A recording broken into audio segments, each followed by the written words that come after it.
Halo sobat, kembali lagi bersama saya di video ini dan channel ini. Kali ini tuh saya mau bahas nih, apa mungkin Ratu Adil itu merupakan bapak para dewa? Apa mungkin Ratu Adil merupakan bapak para dewa atau inti dari semua para dewa?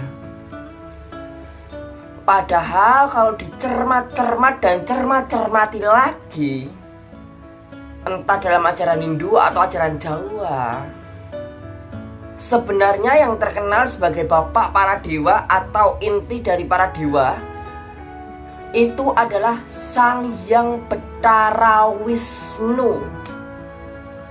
Kalian pasti udah tahu ya cerita tentang Sang Hyang Bathara Wisnu. Ya kalau di dalam Jawa itu gurunya para dewa gitu, atau intinya para dewa, bapaknya para dewa. Lah para dewa kuwi kabeh asale saka kuwi ngono lho. Dia itu asal mula dari semua dewa. Kalau di cerita wayang seperti Sang Hyang Wenang, Sang Hyang Tunggal, lalu Dewa Ruci, Dewa Agni, Dewa Indra, Dewa Narada, Dewa Bayu, Dewa Laut, ataupun Dewi Chandra atau yang lainnya. Semua para dewa itu mula-mulanya ya dari Sang Hyang Bathara Wisnu. Sang Hyang Bathara Wisnu ini menciptakan semua dewa atau melahirkan semua dewa. Dan Sang Hyang Bathara Wisnu yang memberi tugas semua dewa. Hei, tugasmu kowe mergo kowe Bathara Indra ya tugasmu kuwi udan wis, jalanke udan cuaca. Kowe dadi rajane dewa ning bagian udan cuaca. Hei, mergo kowe dewane geni ya wis kowe sing bagian ngobong geni, gawe geni. Hei, mergo kowe bagiane srengenge, bagiane matahari yo. Kowe njaga matahari, kowe njaga cahaya matahari. Mergo bagianmu kuwi bulan ya kowe njaga bulan. Njaga wendahe bulan, srengenge bulan. Lah bagianmu kuwi jebule kali ya wis kowe njaga kali, sing duwe kali-kali ngono. Jadi Ratu Adil itu menjadi pusat atau intinya para dewa. Dia yang akan menciptakan dewa-dewa semesta. Dia yang akan memberikan tugas dan tugas. Bagianmu apa, tugasmu apa itu bagiannya Sang Hyang Bathara Wisnu.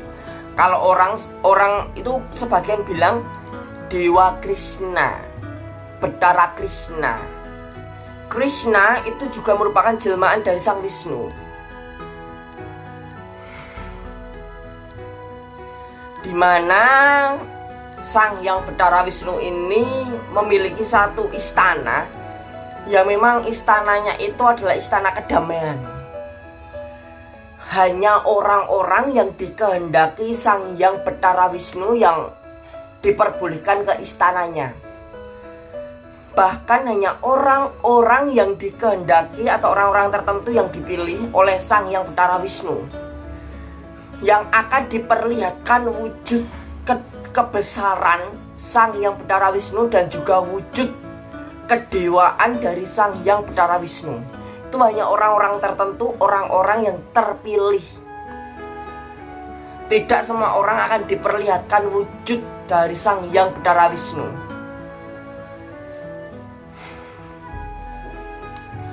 Dimana ini juga hampir sama seperti cerita Jawa, tapi hanya bedanya apa? Ada sedikit perbedaan dan cukup banyak perbedaan. Tidak semuanya sama. Tentunya ini merupakan kisah babak baru. Kalau dulu dalam cerita Jawa itu adanya Sabda Palonoyo Genggong bersama momongannya. Cerita-cerita lama-lama seperti itu akan dihapuskan, nggak ada lagi. Ceritanya akan diganti dengan cerita baru, ditambah dengan kemunculan Sang Hyang Bathara Wisnu yang akan turun ke bumi menjadi Dewa Krishna, menjadi Krishna. Jadi nanti akan ada dua wujud Krishna. Yang pertama adalah wujud Krishna yang ada di bumi, dan yang kedua adalah wujud Sukma Krishna itu sendiri atau Sang Hyang Betara Wisnu, yang dipuja-puja, yang dipuji-puji dan disembah-sembah.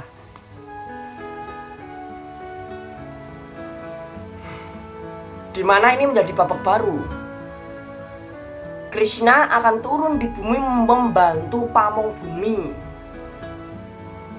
Ini akan menjadi babak baru, kehidupan baru, dimana pamong bumi akan diberikan momongan lebih dari satu, dan dia harus bisa ngomong sekaligus. Ini menjadi tantangan baru, menjadi greget baru. Oh, gimana caranya harus bisa menjaga momongan, gimana caranya harus bisa menggulo wentah momongan gitu. Jadi nanti akan banyak rintangan yang dialami oleh pamong bumi dan momongannya. Dan para momongan pamong bumi ini, mereka adalah anak-anak yang baik. Mereka berjalan di jalan kebenaran, orang-orang yang baik. Dan itu juga menjadi tantangan bagi Krishna, gimana caranya supaya pamong bumi itu bisa berhasil menjalankan tugas kehidupan dia. Ya, itulah kisah kehidupannya. Jadi kisah kehidupan yang lama-lama seperti cerita-cerita Jawa dulu tentang Sabdo Palonoyo Genggong dan momongannya itu akan dihapuskan, akan diganti dengan cerita-cerita baru. Dan ini tentunya akan membuat sesuatunya lebih menarik gitu. Kalau dulu momongannya itu galak-galak, jahat-jahat, kejem, banyak orang yang gak mau macem-macem sama momongannya karena momongannya pemarah, kejem. Sekarang diganti, momongannya baik, bahkan momongannya ada yang jujur, momongannya ada yang lurus, momongannya ada yang pintar manah, pintar main pedang, pintar bermain binatang, pintar bermain gada. Jadi momongannya baik-baik sehingga banyak anak cucu para demit-demit atau para priangan jin setan yang ada di bumi ini akan mengganggu, berusaha membuat godaan, mengganggu, bahkan membuat gagal, supaya gagal menjalankan tugas, menjalankan misi. Sehingga ini menjadi suatu greget baru, suatu tantangan baru bagi pamong bumi. Gimana caranya harus berhasil momongannya gitu. Soalnya momongannya itu bukan momongan yang jahat, bukan momongan yang kejem, bukan momongan yang senanya marah-marah, tapi momongannya yang baru nanti akan menjadi momongan yang lemah lembut, momongan yang baik, momongan yang lucu gitu. Jadi anak cucunya para demit-demit nanti tidak akan takut gitu. Jadi ini membuat tantangan baru, Itulah kilasan video kali ini. Jangan lupa klik like dan subscribe video kali ini, nyalakan lonceng notifikasinya, dan komen di kolom komentar.